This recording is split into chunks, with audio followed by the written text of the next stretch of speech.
Abby, I'm so pissed off at you. Don't.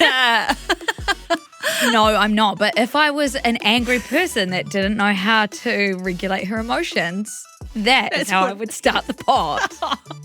Welcome, everyone, to the Shit You Should Care About podcast. I'm Lucy. I'm Abby. We have a special dish for you today.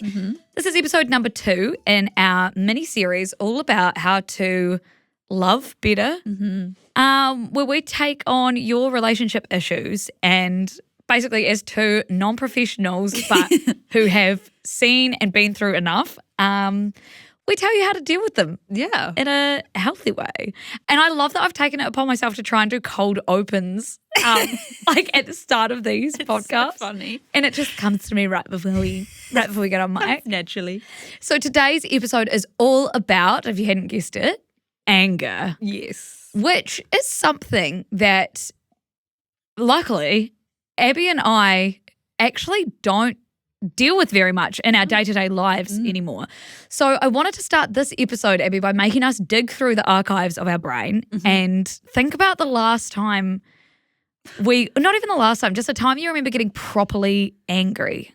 Yes. Mine, I'm not like an inherently angry person or like No. I'm quite, how do you explain? Like if I'm annoyed, I'm internalizing it for ages before I like talk about it or whatever. Yes. But when I was younger, I grew up with two sisters. Yeah. And one of them was really close in age. She's still here, guys. She's really close in age to me. Yeah. And we would fight. Like I'm talking physical, like emotional, like so much fighting. Did it feel good or did it feel bad?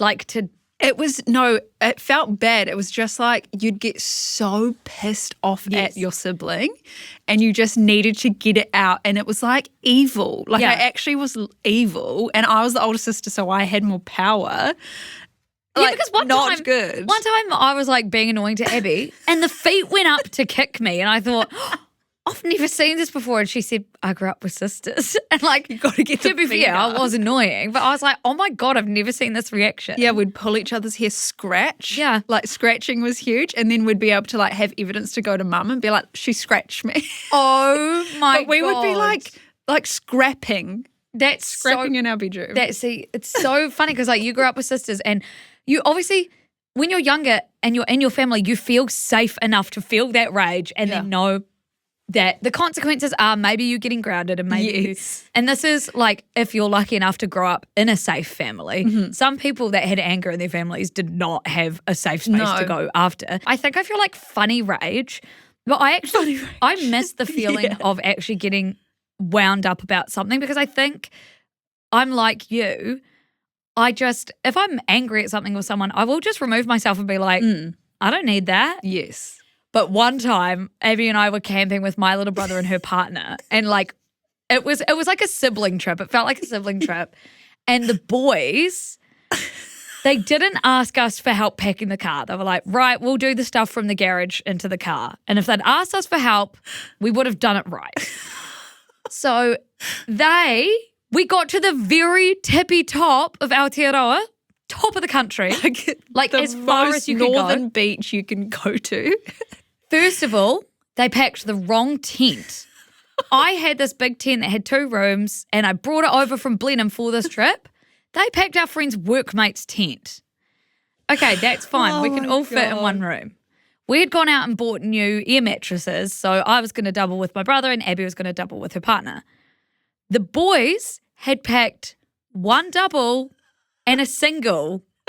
And or was it? Yeah, with 1 double and a single and we had 2 queen ones in the garage, but they put a double and a single for 4 people. And so when this started happening, I was watching it, and this was a very like, if I'd done it myself, it would have been done right moment. And then they were like setting up the tent. I was like, that's not my tent.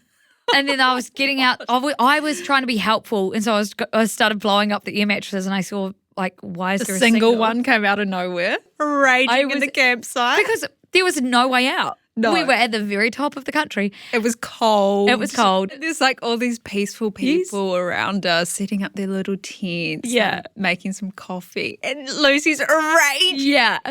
Because like, Oh, it was anyway. so funny. And it turned out being fine. We all spooned in one room on one mattress. like the wrong way so our feet were hanging out. Yeah. So I'm saying it was fine. so It funny. wasn't. Nah, it was fine.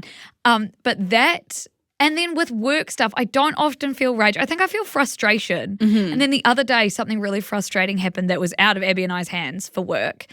And we were like driving home. And I just was like so frustrated that I just like had these two songs. Like there's two songs that I know will like calm me down. And one of them we put on, I just sung along to it. It's like really poppy and happy. And it's all about like, you've already won. It's all about like, you once wanted the life you have now. So be grateful, bitch. And then we listened to that and I said, okay, I'm fine now. No, I was actually like, that works. She's self-regulating. Wow. Okay, she a grown up. It's so funny. So yes, not intense shouting and awful rage, but I definitely have moments where I'm so frustrated. I wanted to read this first story just to kick us off. And yeah, I want to know what, Abby, you think about this. Okay. I don't get angry, but I had a partner who smashed a guitar in front of me so I could understand the depth of his emotion. Don't. That is Go to cringe. therapy. Yeah. That behaviour is so cringe and embarrassing. You're not on a movie. You're not in a movie. And also that's actually violent. Like imagine being the person there watching a full guitar get That is smashed. so unnecessary. There are so many other ways to get your point across. To understand the depth of your emotion. Like this is kind of exactly what this episode is about because you have sent us in your stories and we're going to be telling you maybe ways that he could have found the depth of his emotion without smashing a guitar in front of you. But we do need to start off by validating you as we do in each episode, whether it's about jealousy, whether it's about anger. These emotions are normal. They're human emotions. Yes. It is about what you do with them. Exactly. Like how feeling you them. react to things. Exactly. What you do in the moments after you feel anger is much more telling than the moment that the anger sort of happens. So, Abby, I think we should start. We have a story that we want to lead us into what healthy anger can look like because in this world, there is healthy anger because it's an emotion that we have. 100%. So we can do it healthily. Yes. So a listener said, when either of us get angry, we tend to just go quiet and separate ourselves until we're able to properly and appropriately express the way we feel without pointing fingers.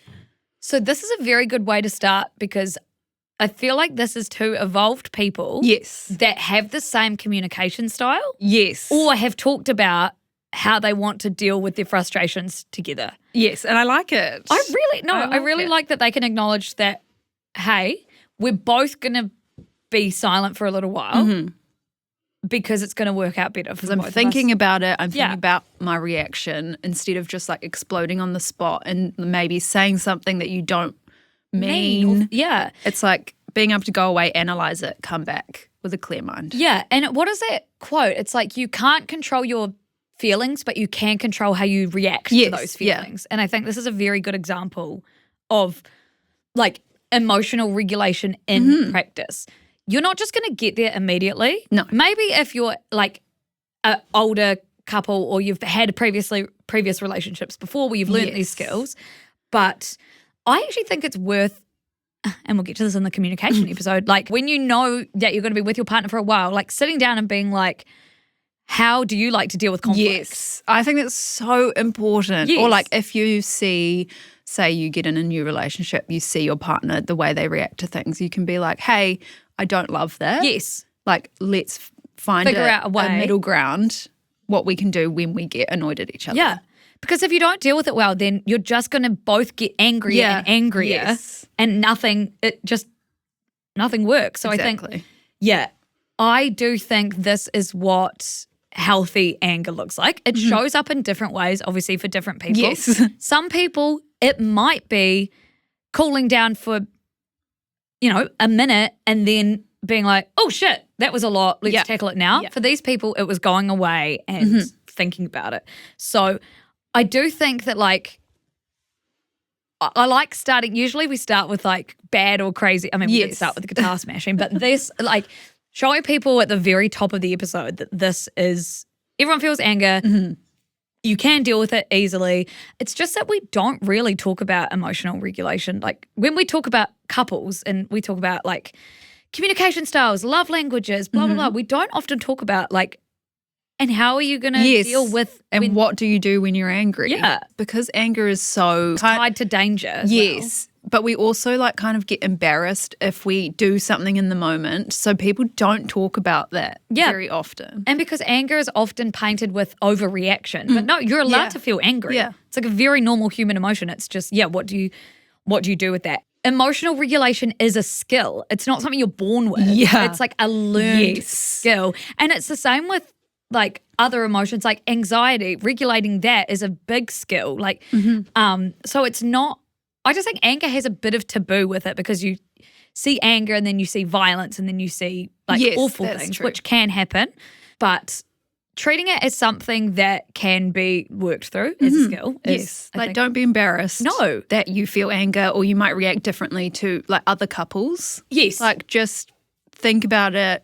You can learn on it. Yes. See how they do it. Talk to them about it. Talk to your friends. See what they do in their relationships. Because, I don't think like even in our friendship group, it's kind of like you don't want to admit that your relationship has anger in it. But like it's so normal. Every relationship does have it. So it's like talk to your people. Yes. And like figure out. The anger won't always be direct, like from a partner directing it at another partner. Something could have happened at work and they could be angry and you're helping them work through it. It's just, it's sort of removing that taboo about being angry and figuring out how to deal with it. Yeah. Let's talk about passive aggression, passive aggressiveness, because I think, yes, we have very outward displays and it's almost easier to pinpoint. Yes. But sometimes passive aggressiveness can sort of be a bit gaslighty, be a bit like… Yes, and I think it's kind of like it's like a way of people being able to like get their anger out, but in a more like funny, like almost with a joking overtone. Yes. A joking undertone. So it's like more normal. Yeah. Than like a full anger. Outburst. So, So here's a story from a listener. This is a listener that, and I love when they do this, is admitting to the past where they have been passive aggressive. Yes. So they said, for me, being passive aggressive means trying to ruin the other person's life. I would maybe say day or with like little microaggressions. So they said, I'll accidentally let a secret that someone's been keeping from their family slip if I meet their mum or something. There's some like control things happening. Yes, I was going to say kind of manipulates a situation. Either it's to be like, well, I know your child better than you do, or they trust me more than you. Yes. Or just to, like, maybe their partner said, oh, and please don't tell my mum. And then they'll say, well, I've got the power here. So yes, they've got the one up of the secret. So, I mean, that is… Again, this person has recognised that that's not good. They've written in about it. They'll probably pass that. But this hidden anger that comes out in ways like this, it definitely doesn't make them feel good, the person doing it. And it would make your partner feel very confused. Like, why aren't you bringing this up to me? It's very unfair. Yeah, it's very unfair. Yeah. And it's behaviour that you need to, if you're recognizing that you're doing this, then like you can, again, it's a skill getting out of these things, but you should. And I think it prolongs, like say this happened, say this person was being passive aggressive because their partner like did something to piss them off. So they were like, okay, well, I'm going to be like passive aggressive because I'm you've not annoyed stoop me to your level of But then it just, prolongs the initial situation or the initial argument or whatever it was at the beginning. It just prolongs it even more. You hurt even more. You hurt your partner even more. It brings resentment and like it's just not going to work out in the end if you keep doing that, if that's your go-to. We have another listener story that says, I overshared my partner's insecurities with his best friends. I made him look like the bad guy and I knew what I was doing. Their friendship went through some major tension after that because I stretched the truth just so I had somebody to rant to who would be in my corner. Oh. Now, again, it's similar to the last one, and it's using something that your partner has said to you in confidence against them. And this, getting in between friendships like this is also like another layer to this situation. We talk a lot about relationships like physical safety, but this is betraying someone's emotional safety. Like your partner will not feel safe with you if you do things like you betray their trust and you go and stretch the truth. Especially if like their friends are going to be the partner's support circle and you're like breaking up his support circle. That's really unfair. Because it takes the person that you're actually angry at out of the situation. Yes. So it can never be resolved. Yes. And both of these stories are, you can tell that they've been written to us from smart people who have had, like they've overthought this and they've gone, like they've sort of been quite deceitful or they have and gone, behind their partner's backs to avoid having conflict with their partner, but they're doing it in a way that they see as more low-key. But like, no, ruining someone's emotional safety is something else to consider when often we just think about physical safety. That's so true. When it comes to anger. But then also, there are some times when anger is valid. Well, yeah, because it's so human to It's a feel. human Like, emotion. we get pissed off all the time. Did we have any stories from people that would say? We do. This one's really good. So one time my partner got angry after being a victim of racism. I didn't like his anger and got angry at him, calling him weak for rising to the other person's challenge and telling him he was embarrassing himself. It was so disgusting of me. So that's a really interesting one of like, valid. The partner is so valid to be angry at something that's so horrible. Yeah. But, and it wasn't targeted at the person who's told the story either. They've just like watched someone get angry and not been happy about it. But it's like all about context. Well, yes. And she kind of stooped to the level that she hated. She didn't like that he got angry. So what? She fought fire with fire and she got angry. And then she felt disgusting about herself. Yes. Which also isn't good when you do something and then you feel so terrible about yourself. And he's feeling terrible because this was a racist attack. And so, first of all, her writing this story in and recognising these people are very forthcoming and brave with these stories. I really like it. And I often think when it comes to them writing them in, it means that they have dealt with them and they're feeling through it enough to share. But I also think that, this type of anger is valid and it was up to him whether he wanted, like that's fully his decision, whether he wanted to go back to this racist person and, say his piece. I think that's fully valid. But then, her getting angry at him for that, this was, like you said, a context situation where if she'd done like what the first couple did and removed herself for an hour and then being able to think through like, oh my God, that must have been terrible for him. Exactly. Because then it changes like, then his anger, he's like, oh, now I have to like, I'm so angry about this horrible thing that's happened to me. And it's such like an individual issue that he's experienced. Personal issue. And then he's like, oh God, like now I have to like put that aside. I have to put my anger about this horrible thing aside to like figure it out with my partner. Who I'm probably angry at because they had no right to do that. So yes, it's interesting because again, his emotional safety I think was broken there because he would have wanted nothing more than for his partner to react with care and consideration, which she would have in the next hour. Like she definitely would have had she not immediately reacted. Yeah. And so I think, it's another time when it's not about the anger, it's about what you do in the moments after that's really like telling and going to be whether this turns into a bigger situation or a smaller situation. Yeah. And I do think her writing in about this shows that, and I don't want her to feel disgusted by herself. She said it was so disgusting of me. That's, this is a situation that you'd never been in before. We're all learning how to deal with these things together. So you can feel bad, but. And then if it happens again, she knows that this is not the right way to go about it. So it's good. Yeah. As long as you're aware. Yeah. There's another one. So someone has said, the only time I was physically shaking from anger was when my then boyfriend confessed to cheating on me and proceeded to excuse it by saying that he felt like some dark energy took over his body and he was basically just watching his body, what his body was doing, and that was having sex with his best friend that he hadn't been in contact with for years. When I didn't believe him, of course, he tried to pin the argument on me and said I didn't really love him enough to understand that it was hard for him. I didn't even scream anymore. I just told him to leave and threw his stuff out onto the street. Okay. She's valid. I'm sorry. That's not, like, she has dealt with her anger probably in an incredibly valid way for someone that had lied, gaslit, and said, oh, it wasn't me, a dark energy took over my body and did whatever it wanted to do, and that was have sex with my best friend. I couldn't stop it. I couldn't stop. It was a dark energy.